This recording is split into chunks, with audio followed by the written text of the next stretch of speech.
do with this thing?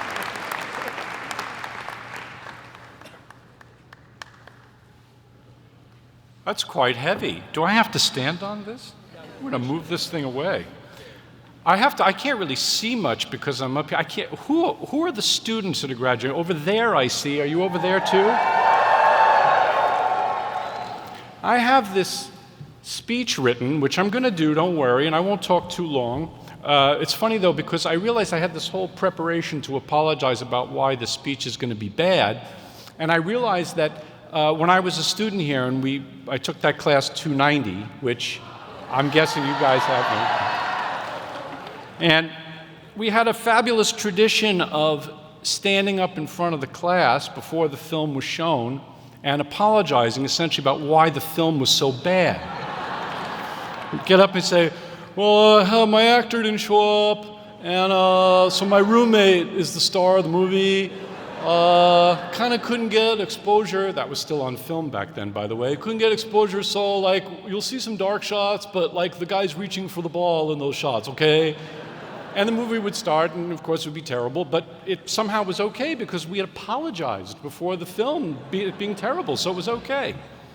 Anyway, all right, now I got to do what's on this teleprompt, I guess. So anyway, congratulations on your graduation. It's an amazing achievement, and thank you so much for that very heavy award, unexpectedly heavy. It's a huge honor, and frankly, I'm pretty shocked to be here.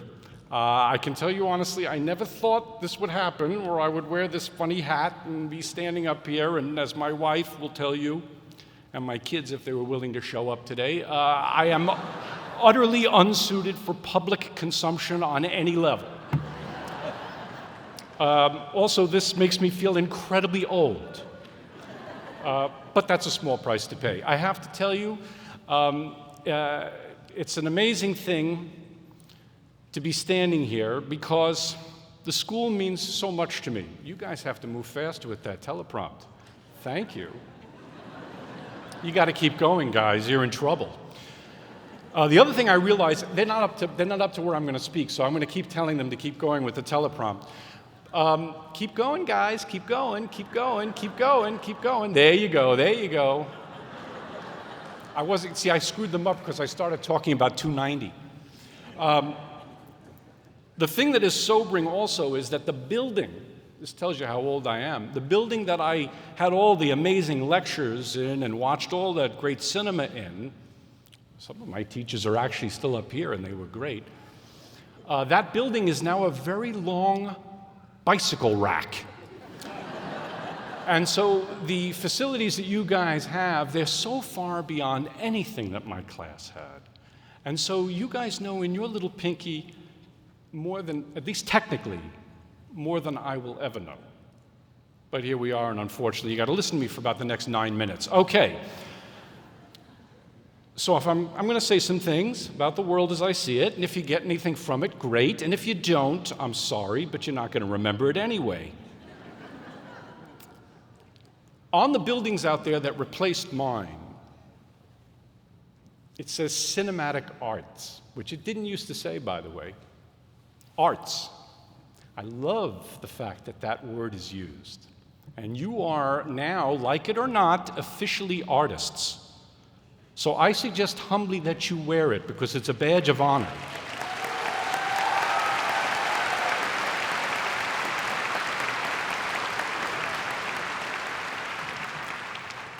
It's especially a badge of honor right now.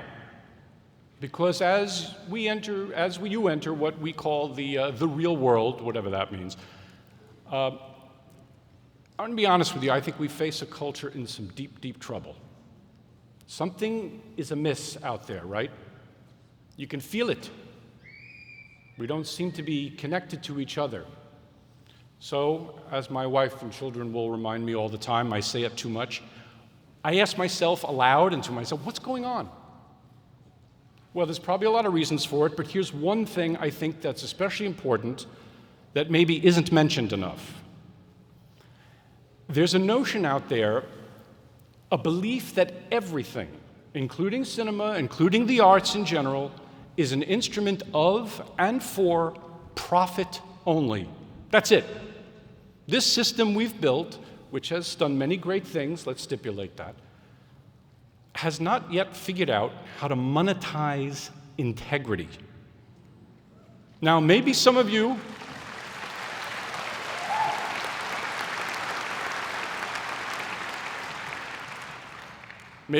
want to go out and you want to make as much money as is humanly possible. I'm going to go out there, I'm going to make a ton of money. That's fine. It's great. I got no problem with that at all. Lord knows the folks at the Beverly Hills Land Rover dealership cannot wait for this ceremony to end and for you to get working. But before you do, I ask you to look around. Look at the world and ask yourself, if just making a ton of money is the answer, how come we seem so lost? A small part of it might be that over the last 3 decades or so, this is going to get pretty dark, guys, our art form has pretty much given the audience nothing but chocolate cake. We kept pushing for that sugar high. And now the audience has a kind of cultural diabetes. What's worse is that they might even know it. More and more, I see people turning to cat videos on Instagram instead of wanting to take a trip to the local theater. And I've got to say, in candor, my generation deserves some of the blame here. Now, we did try. We struggled to create beauty within corporate boxes called franchises, which was a word that we used to use, by the way, to describe McDonald's and Burger King when I was a kid. And these franchises are not even new. They were built for us 1938, 1939, 1962, 1977, and so on. Now, sometimes that work is beautiful. Hats off to the people who could achieve that. But more often, we did not pursue personal work. And I'm not only pointing fingers. My own failings may be different, but they're no less real.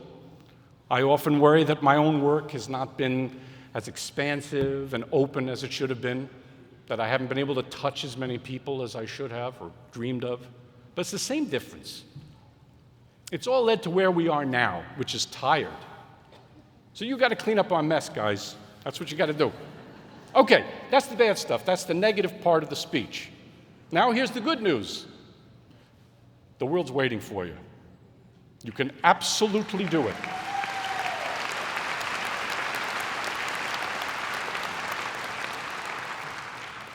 It's not going to be easy. Nothing in life that's worthwhile ever is, though.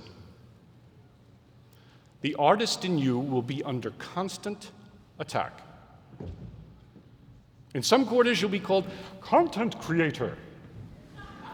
In other places, you'll be told, respect boundaries and safe spaces. I don't know who I'm imitating, but you get the drift.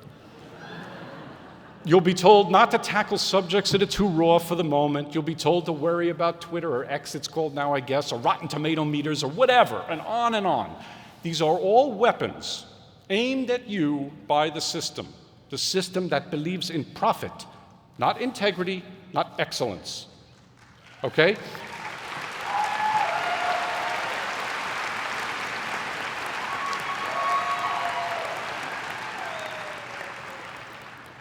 Here's the thing, guys. Art resists the profit model, demands risk.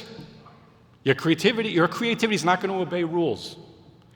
Great thinking embraces contradiction, complexity, messiness, light and dark.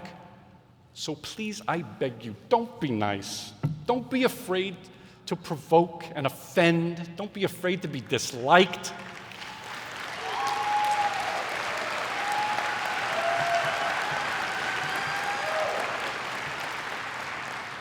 I swear to you, if you get 100% on the tomato meter, you're doing something so wrong, I can't even begin to tell you.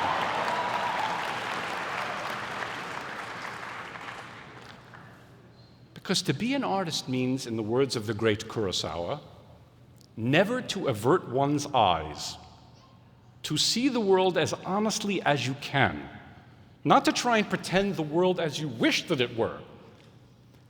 Giving people only what they want rather than what they need is nice for the very brief moment, but it doesn't last, I promise you that. There's a reason that we still remember, forget it, Jake, it's Chinatown. Now, can you tell me the last line of Earthquake, which came out that same year and grossed a lot more money? No, you can't. What's the last line of Earthquake? Well, I remember that Lorne Greene plays Ava Gardner's father, but other than that, there's not much I can remember. That's for the 8 people who remember who Lorne Greene is. Some jokes are just for me.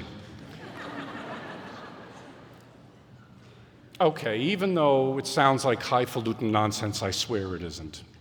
Because when the sharks out there tell you such and such has got to be commercial, I suggest nod politely, yes, and then do exactly what you do. Because actually, they do need you to be you, in all your imperfections. Imperfections make us who we are. They allow your art to breathe.